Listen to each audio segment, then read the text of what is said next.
Times of Swaraj में आप सबों का स्वागत है और मैं हूं संतोष सिंह।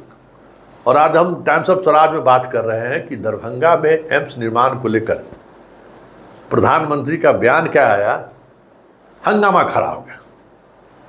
स्वाभाविक है हंगामा होना, और प्रधानमंत्री भी सोच समझ कर ही बयान दिए होंगे कि हंगामा खड़ा हो, राज्य की नीतीश सरकार पर आरोप लगे और बीजेपी इसको मुद्दा बनाए। स्वाभाविक तौर पर मुद्दा बनने वाली स्थिति है भी, क्योंकि एम्स निर्माण को लेकर नीतीश की नीयत पर सवाल उठना लाजमी है। अगर सच कहिए तो जब दरभंगा मेडिकल कॉलेज कैंपस में आपने एम्स निर्माण की सहमति दे दी, काम शुरू हो गया, ऊर्जा विभाग की तरफ से एक अस्थायी तौर पर एक बिल्डिंग भी बना दी गई, एम्स के डायरेक्टर तक नियुक्त हो गए। हमारी मुलाकात उनसे, वो पटना वो दरभंगा एम्स में बैठने भी लगे। छात्रों की पढ़ाई सुनिश्चित हो, इसकी प्रक्रिया भी उसने शुरू कर दी। शिक्षकों का मतलब टीचर के अपॉइंटमेंट की प्रक्रिया को लेकर भी कामकाज शुरू हो गया था। सब कुछ प्रधानमंत्री जो कहा है कि भाई वहाँ उद्घाटन हो गया, तो दिल्ली को यह संदेशा जरूर होगा कि वहाँ बहुत सारी चीज़ें हो गई हैं। लेकिन जैसे ही सरकार बदली, खेला शुरू हो गया। और खेला इस तरीके से शुरू हुआ कि वैसे भी अगर हम बात करें तो एम्स डीएमसीएच के परिसर में बनना ही नहीं चाहिए था, क्योंकि एम्स बनाने के लिए जो जगह निर्धारित किया गया था वो समझिए दरभंगा का सबसे व्यस्ततम इलाका है, लहरियासराय से दरभंगा के बीच। वहाँ ट्रैफिक, दिन में तो आप साइकिल से चलना आपका मुश्किल है, एम्बुलेंस की तो बात ही छोड़ दीजिए। और वहाँ एम्स जिस तरीके से बन रहा था, मरीज का पहुँचना तो मुश्किल था। और डीएमसीएच में तो पहले से परेशानी है, एम्स बनता तो और परेशानी बढ़ जाता। लेकिन अगर इन सब चीज़ों को अगर राज्य सरकार ने नज़रअंदाज कर दिया, राज्य सरकार ने वो ज़मीन उनको दे दिया एम्स को, सारी प्रक्रियाएँ शुरू हो गई, तो फिर सरकार बदलने के साथ ही ये नया बखेड़ा क्यों शुरू किया गया। इसमें कोई शक नहीं है कि एम्स को लेकर जो मामला फंसा है उसमें राज्य सरकार और ख़ास करके नीतीश की बड़ी भूमिका है। और जहां एम्स का ज़मीन के लिए चयन हुआ, ये अलग बात है कि वो जगह जहां एम्स के लिए जगह निर्धारित नई जगह ली गई है, वो जगह ऐसा है कि उत्तर बिहार के समस्तीपुर, बेगूसराय से भी तुरंत लोग वहाँ पहुँच सकते हैं। मुजफ्फरपुर, दरभंगा, सीतामढ़ी, मधुबनी, सुपौल, ये जितना इलाका है, जितना बड़ा इलाका है, उन इलाकों को के मरीजों को पहुँचना आसान होगा, क्योंकि वो 4 लेन के पास है। फिर पटना जाने के लिए जो बाईपास निकाला गया है, शोभन बाईपास, उस बाईपास पे है आबादी, दूर दूर तक वहाँ उस इलाका में आबादी नहीं है, उसका लाभ मिलता। लेकिन ये जगह अगर पहले चयन हो गया रहता तो नीतीश की नीयत पर शक नहीं किया सकता था। लेकिन अब जब सब कुछ हो गया है और उसके बाद फिर जगह बदला गया, नीतीश कैबिनेट करके पैसे देने की बात करने लगे, घोषणा करने लगे, तो फिर स्वाभाविक तौर पर राजनीति होनी स्वाभाविक है। राजनीति इसी बात को लेकर नहीं, क्योंकि जो जिस जगह पे एम्स निर्माण की बात हो रही है, राज्य सरकार जिसको कह रहा है, वो जो हमारे इलाके की जो सप्त बहना है, मतलब 7 बहनों का जो नदी का अलग अलग, कमला, कोसी, बलान, जितना जो नदी है, ये सारे नदी एक दूसरे से जुड़े हुए हैं।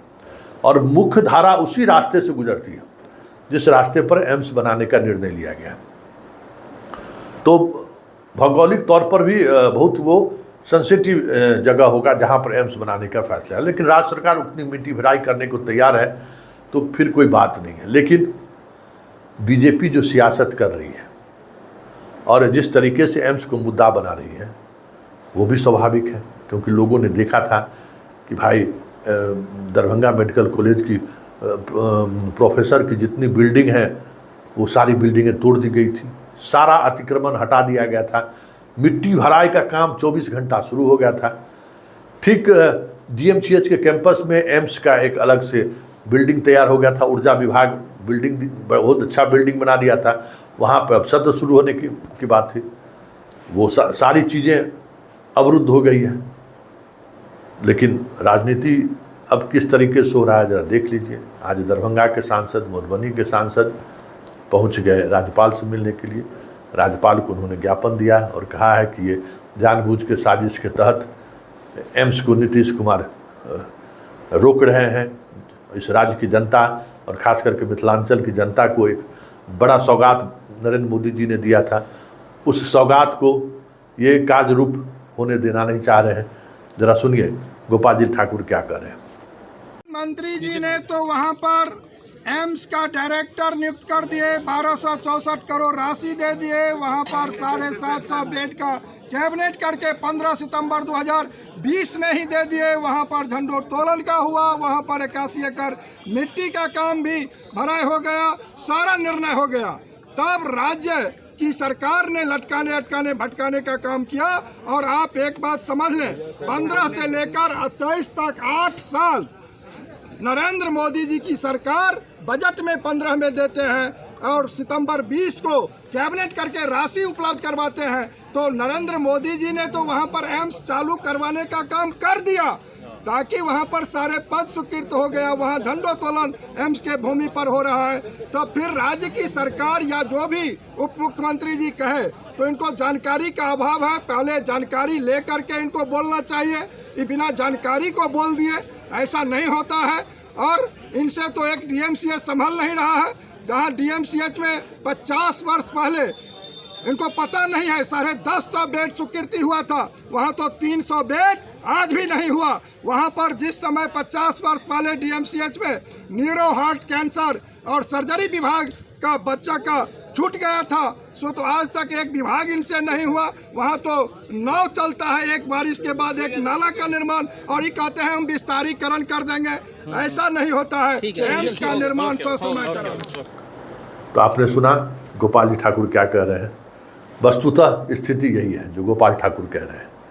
और अगर सारी चीज़ें उसी तरीके से चलती रहती तो अभी एम्स के निर्माण की प्रक्रिया काफ़ी तेज़ी से शुरू भी हो गई रहती। मिट्टी भराई का काम हो गया था, बाकी काम भी तेज़ी से शुरू हो गया रहता। लेकिन बड़ा सवाल ये है कि आखिर एम्स को लेकर जगह परिवर्तन के निर्णय लेने के पीछे वजह क्या था? क्या इसके सहारे नीतीश साधना क्या चाह रहे थे? क्योंकि ये सारी प्रक्रियाएं जिस समय चल रही थी, ठीक उसी समय जदयू के सांसद भारत सरकार को लिख रहे हैं कि वो एम्स दरभंगा की जगह सहरसा में होना चाहिए, जबकि सारी चीज़ें दरभंगा में शुरू हो चुकी थी। तो ये सियासत शुरू कहाँ से हुई और इस सियासत के सहारे नीतीश साधना क्या चाह रहे थे? तो जो बातें सामने आई वो महत्वपूर्ण बात है। एक बात ये सामने आई कि भोला यादव जो लालू परिवार के करीबी है, वो चाहते थे कि जो पेपर मिल का इलाका है हायाघाट, वो भी बहुत अच्छा साइट है। अगर वहाँ एम्स बनता तो बहुत ही बेहतर स्पेस उनको मिलता, सब कुछ अच्छा मिलता। लेकिन चलिए वहाँ पर नहीं मिला, लेकिन दूसरे जगह मिल गया। तो ये अब दूसरे जगह जो तय हुआ है उससे राजनीतिक लाभ किसको मिलना है, ये भी समझ से परे है। संजय झा भी इस विषय को उठा रहे हैं। लेकिन एम्स डीएमसीएच के परिसर से उठकर सोभन चला जाए तो इसका क्या राजनीतिक लाभ हो सकता है, ये हमें भी अभी समझ से परे है। सिवाय इसके कि एम्स निर्माण का कार्य अब खटाई में पड़ गया, कोई राजनीतिक सिद्ध होने वाला नहीं। जो कहता है कि ज़्यादा सबको ज़मीन एक्वायर होगा, बहुत पैसा मिलेगा, लाभ होगा, ऐसा भी नहीं है, उफौरी सच्चाई है। लेकिन उससे बड़ी सच्चाई यही है कि सरकार के इस निर्णय से एम्स निर्माण का काम काफ़ी अवधि के लिए बढ़ जरूर गया है। मतलब वहाँ पे मिट्टी भराई का काम, फिर मकान बनने का काम जो राज्य सरकार कह रही है वो 2 वर्ष का प्रोजेक्ट होगा, अगर काफ़ी तेज़ी से भी काम हो तो आप समझ सकते हैं कि 2 वर्ष वो लेगा, उसके बाद फिर बिल्डिंग बनेगा, शिफ्ट होते होते। तो ये जो 5 वर्ष 6 वर्ष का अगर लगातार काम होता रहा तो ये जो समय अवधि बढ़ा, हमें नहीं लगता है कि इसके पीछे कोई राजनीतिक उद्देश्य रहा हो। इसका तो यही राजनीतिक उद्देश्य हो ना, जगह बदलने से कोई इसका राजनीतिक उद्देश्य पूरा होने वाला नहीं है। ऐसा भी नहीं कि संजय झा अपने इलाके में लेके चलाए गए, जिन इलाकों में हुआ है उनसे संजय झा का कोई वास्ता भी नहीं है। लेकिन हुआ यही कि वहाँ के ट्रांसफ़र करने की बात से एम्स निर्माण की प्रक्रिया कम से कम 5 साल 7 साल विलम्ब जरूर, निर्माण प्रक्रिया में विलम्ब जरूर हो गया। तो ऐसे सियासत का मतलब क्या है? आखिरकार नुकसान तो मिथिलांचल का ही हुआ। ये अलग बात है कि ये प्रोजेक्ट अगर राजगीर में होता तो आज जो प्रधानमंत्री कह रहे थे ना, कमोबेश उसी स्थिति में वहाँ एम्स बनकर तैयार होता, पढ़ाई लिखाई भी शुरू हो जाती। तो इस तरीके की राजनीति से मिथिलांचल के लोगों को नुकसान हुआ है, इसमें कोई शक नहीं है। अब इस नुकसान का राजनीतिक लाभ बीजेपी कितना उठाती है ये तो आने वाला वक्त बताएगा। लेकिन फिलहाल जो एक मेडिकल हब बनने की तैयारी में जो दरभंगा दिख रहा था, इसमें कई तरह के लॉबी काम कर रहे थे। एम्स निर्माण में डॉक्टर्स की लॉबी है, नर्सिंग होम की लॉबी है। वो लोग नहीं चाहते हैं कि दरभंगा में एम्स बने, क्योंकि उनका रोजगार खत्म हो जाएगा, उनका लूट का जो धंधा चल रहा है वो खत्म हो जाएगा। और दरभंगा ऐसा हब है जो नेपाल से बहुत बड़ी संख्या में पेशेंट आते हैं। दरभंगा, समस्तीपुर, बेगूसराय से तो लोग आते ही आते हैं। अब 4 लेन बनने से लोग सुपौल, सहरसा से भी लोग चले आते हैं। तो इतने बड़े इलाके के पेशेंट का वो कह सकते हैं कि हब है दरभंगा। और एम्स के निर्माण कार्य की में जो ये विलम्ब हुआ, इससे तो कह सकते हैं कि उस इलाके को सीधे सीधे तौर पर आप कहिए तो एक राजनीति की वजह से नुकसान तो उठाना पड़ गया है। जवाबदेही जनता तय करेगी, लेकिन इतना जरूर है कि इस आपसी विवाद के कारण, आपसी राजनीतिक खींचतान की वजह से कि क्रेडिट गोपाल जी ठाकुर को नहीं मिले, क्रेडिट मोदी को ना मिले, इस वजह से जो राजनीति हुई एम्स के ज़मीन को लेकर, उस राजनीति का नुकसान मिथिलांचल के लोगों को उठाना पड़ रहा है। और जब तक निर्माण कार्य की प्रक्रिया को लेकर विवाद खत्म नहीं होता है तब तक उठाना पड़ेगा ही। लेकिन बड़ा सवाल ये है कि ये सारी चीज़ें जो दिख रही हैं वो मिथिलांचल में कोई पहली नहीं है, बार नहीं हुआ। मिथिलांचल का मिजाज ही यही है कि वहाँ इस तरीके से सामान्य तौर पे वहाँ काम नहीं हो सकता है, वहाँ अरंगा लगना ही लगना है, सियासत होनी ही होनी है। आज ही देख लीजिए, राजभवन से मिलने की बारी आई तो वहाँ के कई जनप्रतिनिधि दिखाई ही नहीं दिए, जबकि सभी जनप्रतिनिधियों के आने की बात कही गई थी। मतलब बीजेपी के जो जनप्रतिनिधि हैं वो दिखाई ही नहीं दिए। तो बीजेपी के अंदर भी एक अलग तरीके की सियासत है, और इसी सियासत का मार बिहार भी खाता है। और मिथिलांचल तो इस मामले में कहने की जरूरत नहीं है, टांग खींचने वाले लोग वहाँ सबसे ज़्यादा हैं। और टांग ऐसी खिंचाई करता है कि अपने ही पैर में कुल्हाड़ी मार देता है।